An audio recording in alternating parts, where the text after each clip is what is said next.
For the first time ever, Idaho has a failed execution. Thomas Creech is still alive, and now more questions than answers remain.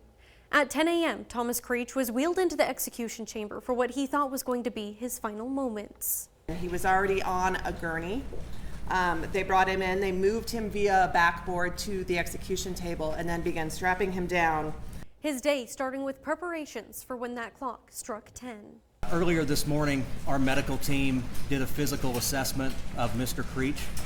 After that assessment, they had communicated to me as well as Warden Richardson that they believed and had confidence that they would be able to establish venous access on Mr. Creech. But things took a turn.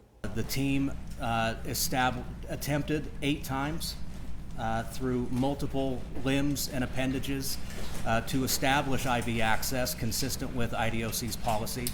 It's worth noting in our conversations with the medical team afterwards that what they encountered in some instances was an access issue, but in others where they could establish access, they were unable. It was a vein quality issue. They started with his arms and hands, and when that didn't work, they moved to his legs. They removed the sheet that was covering his legs, took off his orange like slide-on style shoes, pulled up his green scrub style pants, and then worked around the hook and loop style straps that were restraining both of his ankles. With his family watching on.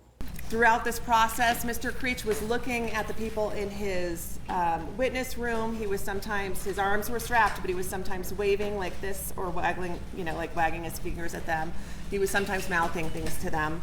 But at 10:58 a.m., IDOC deciding to end their attempts. Despite their training, Creech was rolled out of the execution chamber alive. As part of our training and rehearsals for this, every single member of our administrative team, including myself, this is a team of competent medical professionals, and we've allowed them to establish IV access on each of us individually.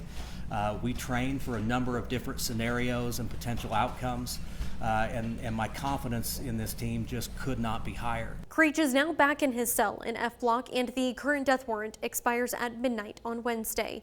I'm Ashley Carter reporting.